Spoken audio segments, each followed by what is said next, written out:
Hello. So this just arrived today in the mail. It's Normandy 44 from GMT Games, designed by Mark Simonich. I'm not sure how to say Mark's last name. He does great designs, though. One of my favorite war games, the U.S. Civil War from GMT, was designed by him. And this is a game that I was looking at picking up quite a while, and then it came back into reprint. I also picked up the mounted map to go along with it, because this one does have a paper map, but it is actually a pretty affordable game. So, the front, we've got the storming of the beaches in Normandy, and on the back, if we flip her over here, we have our picture of map, game time, etc.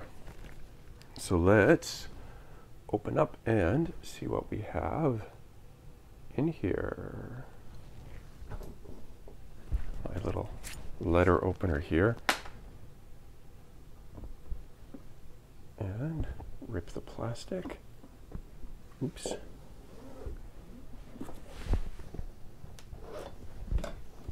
There we go. It's a bit better. Made a hole here.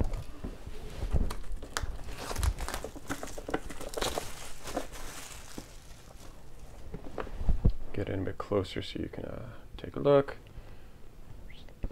And give you a better look at the back here.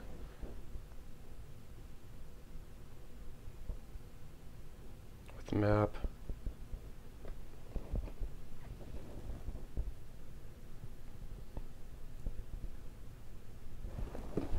All right.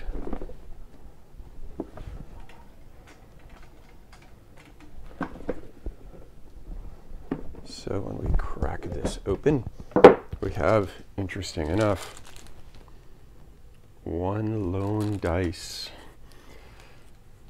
A lot of space in the box, actually. That mounted map will probably fit in there, which is good. I like having everything complete. Our lone regular dice with nice rounded edges. Some wargamers hate rounded edges. I like rounded edges. They've never stepped on a dice before, I guess. And we have our rules. The rules of play. Table of contents. 35 pages of rules. Very glossy. That's actually quite nice. That's not too bad for a war game, in all honesty. It's organized, of course, very well. GMT does a fantastic job of organizing their rule books. Just follow them in order, figure out how to play. Pretty simple. They're long, but if you don't want to get into war games, starting with recent GMT ones would be a good choice. They also usually come with a playbook which explains how to play as well. So, we have our rules, lots of examples as well, which is great with them, really helping explain what is on the go, how you do things, with lots and lots of examples. This is also a game that was put out about 10 or 11 years ago, and this is the third printing. This has all of the errata and things as well.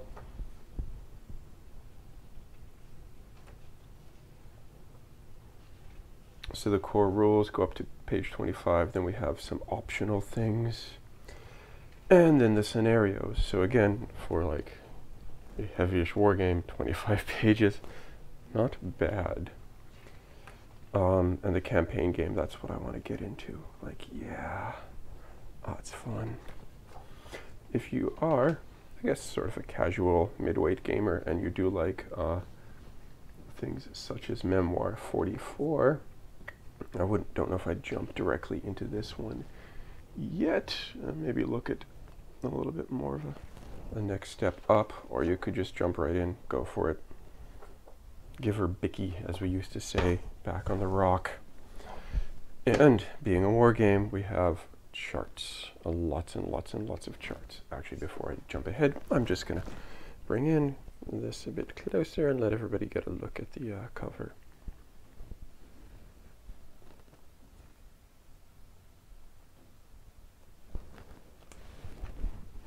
And our table of contents.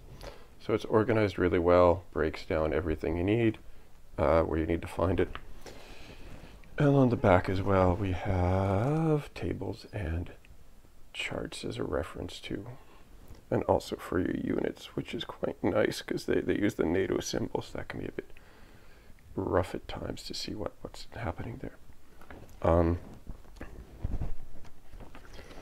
And a nice extended example of play here for everybody to when you're learning this. Great looking map, huh? And then we go back to our chart.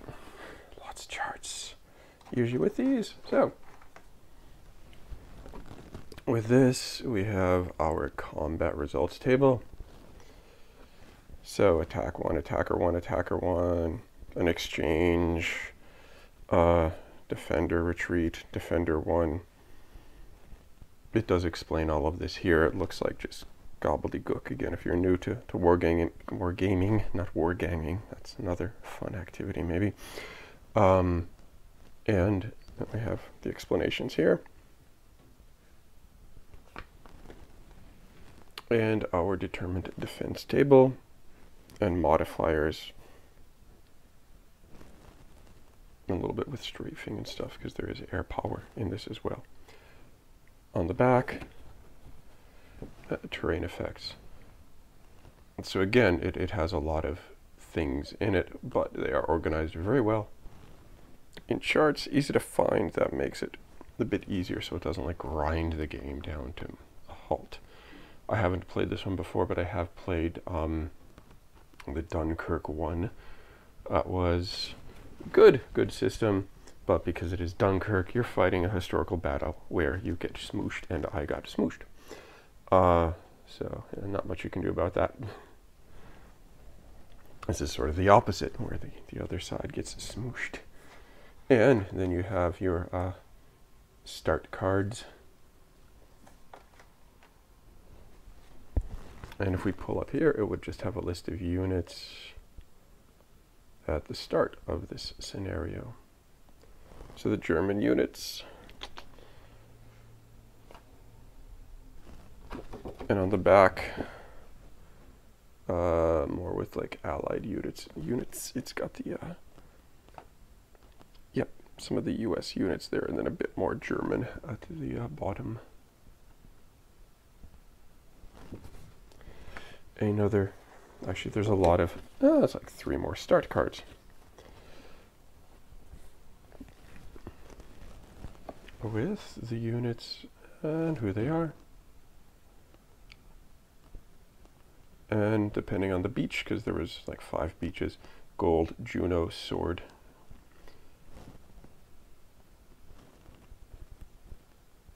Which is nice because we do have like, one thing with this is that a lot of World War II games focus on like the Battle of the Bulge, the US. This does have more groups, such as the British, Canada, the US as well. And then we have the reinforcements, the German reinforcements. And when they come in, which turn?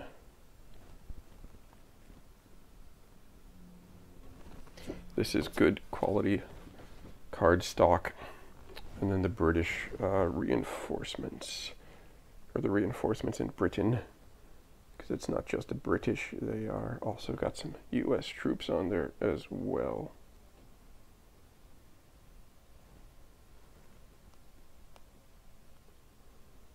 I'll just do that again. And we have our counters. So we have a half and 2. So I'll just put these down here and do a little refocus. That's a bit out of horrible frame there. So yeah, again, not that many units. So we've got like our German and different allies, and then some condition markers off to the side. Take a look at these first because, well, hey, it's smaller. These are smaller tokens, and they are good, solid, regular GMT quality. If I pull one up here.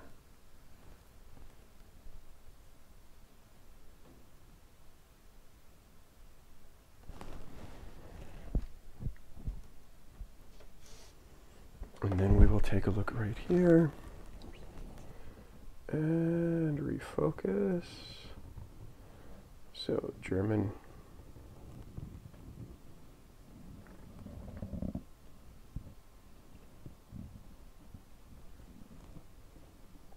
Flip it over, and on the back, just, yeah, this stuff for if they are weakened or reduced units. Some of them have nothing. Because I believe a lot of this would have been garrisoned units, and in a lot of games, garrisoned units don't flip when they take damage. They just like cease to exist because they're smaller forces. And then we have our others. So some infantry and armor divisions here. And scroll or pan over here. We have, yeah, more.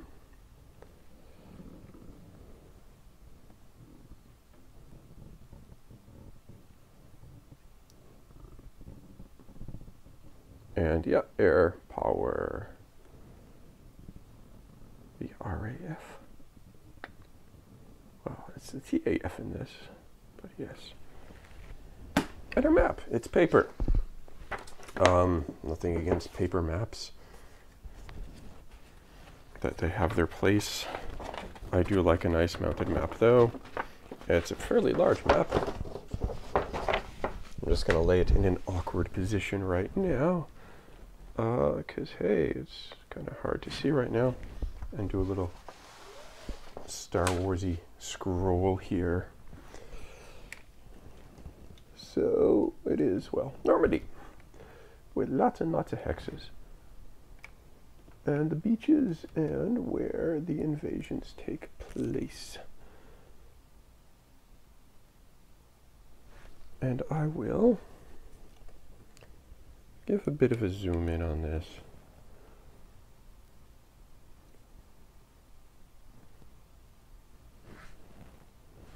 And can see, if we just move over a little bit, where the troops enter, where the beaches are, which units or which international forces go on there as well.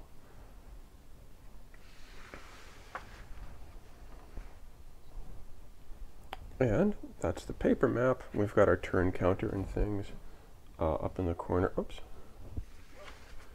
Over here, records track and turn track. Over here. If I pull out a little bit. Yep. And it has, like, you know, different things on, of course, this.